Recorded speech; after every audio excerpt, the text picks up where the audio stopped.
Hi, I'm Igor Smirnov from Remote Chess Academy.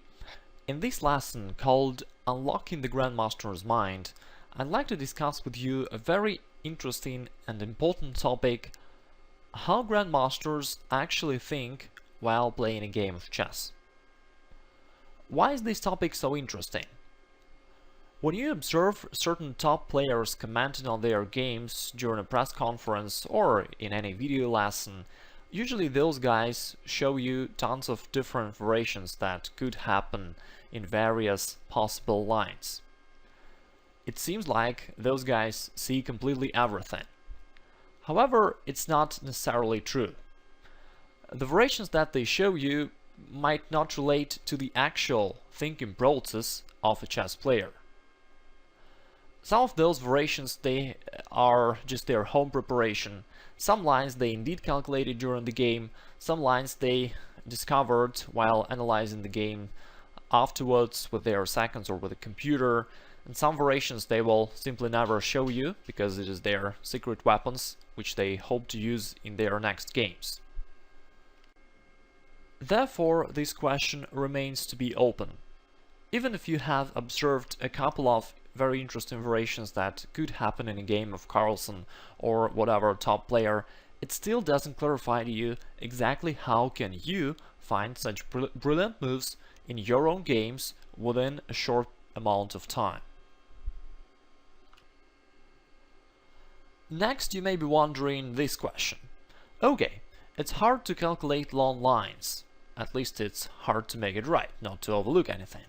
But what about knowing the strategic and tactical motifs, not knowing the typical plans in different openings? What if you just study them and apply? Shouldn't it clarify everything for you? From one hand, of course it should, and it could definitely help, but from the other hand, knowing lots of different things about a chess game pretty often can even add more chaos to your thinking process. There are so many different things you need to keep in mind while playing. You need to care about the center, about the planning, open lines, weak squares.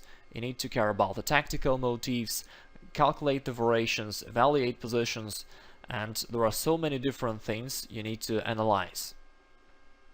The simple, practical question is, how can you do that within just 1-2 minutes of time that you have for one move?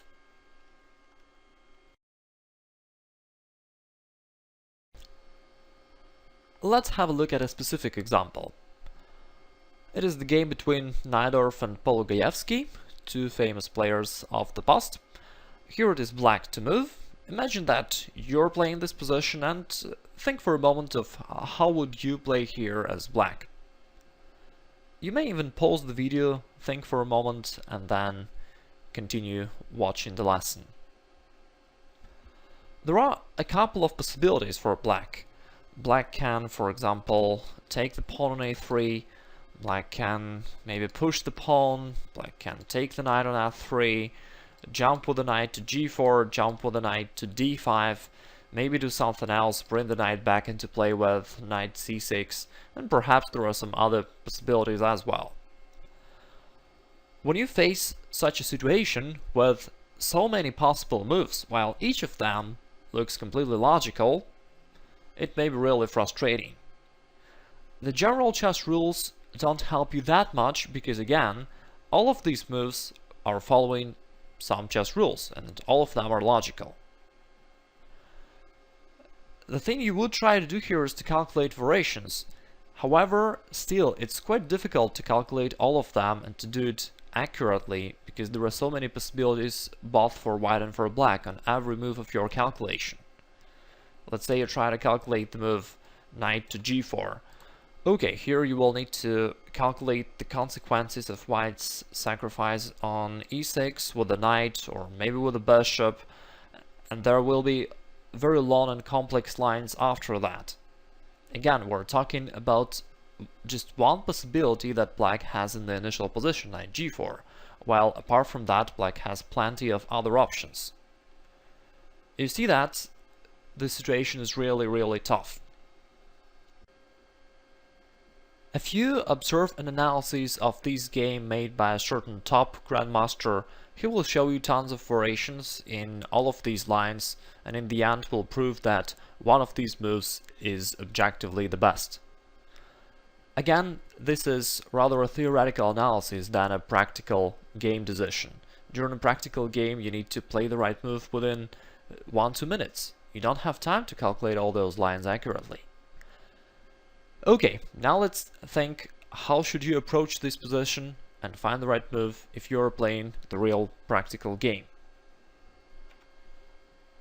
The very first thing you should be caring about is the safety of your king, that's for sure.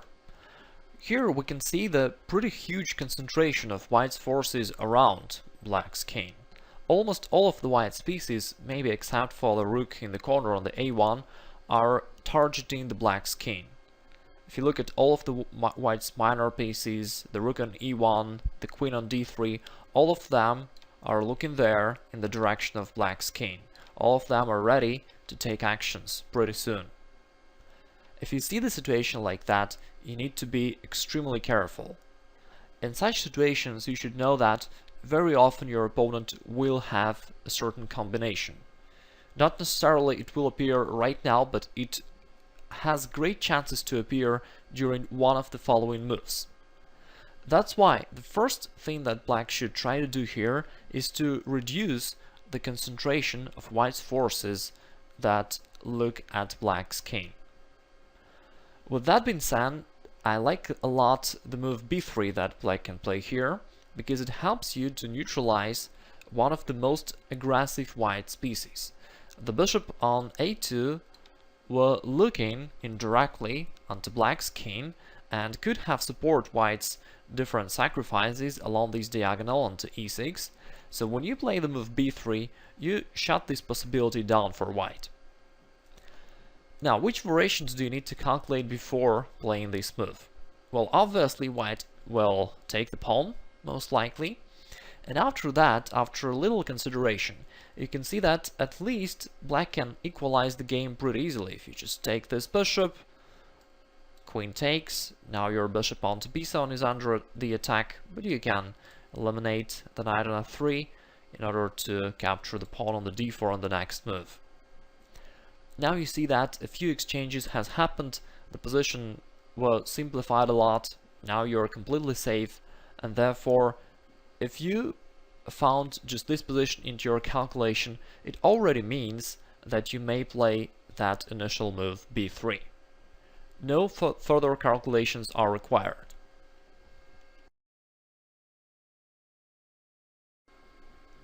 Now you can see that when you have the right focus, things become really easy for you.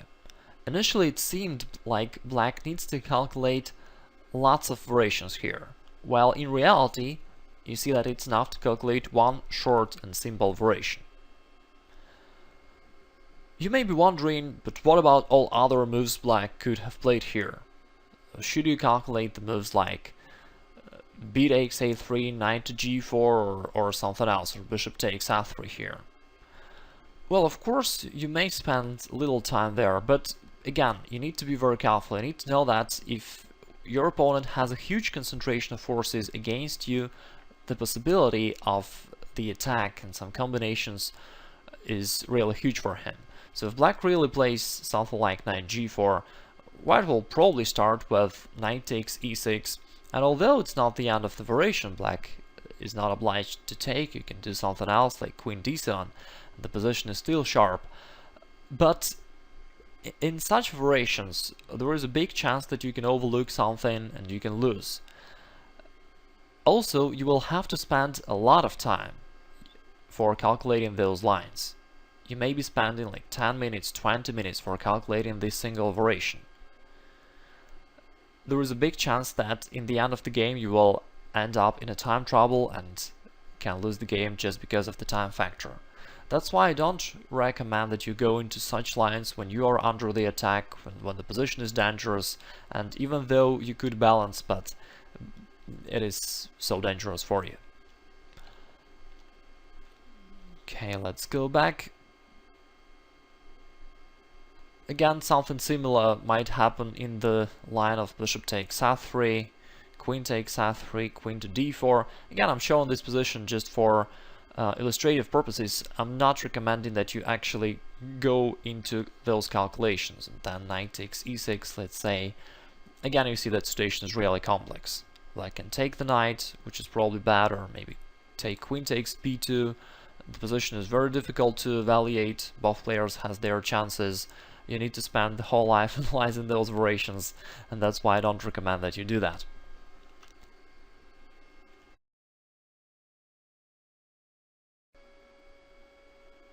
Going back to the beginning and making some intermediate conclusion, we can say that you can play b3 mainly taking into account the key factor. The key factor is the safety of your king, and the idea that you need to decrease the quantity of white pieces focused against your king.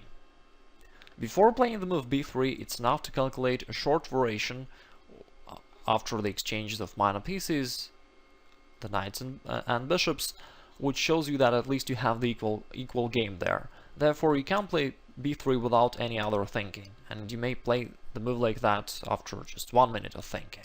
It's pretty easy. Okay, let's go next. White certainly took the pawn. Now there is the next question for you. How do you play here for black? You can see that there is a big difference between theoretical knowledge about chess and the actual practical thinking process. In theory, you need to take into account all the main strategic and tactical motifs, you need to compose the plans, you need to evaluate different factors of the position, such as king safety, center, open lines, weak squares, prophylaxis, and many other things. Then you need to calculate lots of variations, come up with the candidate moves and calculate each line until the end, and so forth. This is in theory. If we come to practice, in a practical game, you need to play the right move within a few minutes, sometimes within a few seconds. Therefore, you need to think quickly and efficiently. That's why, in order to help you be the great practical player, we have created the course where we summarized how GMs actually think while playing a game of chess. I've cooperated with Maxim Dlugy and other grandmasters, my friends. Those guys have spent many years to become strong, experienced players. Now they have summarized it for you within one short and concise course.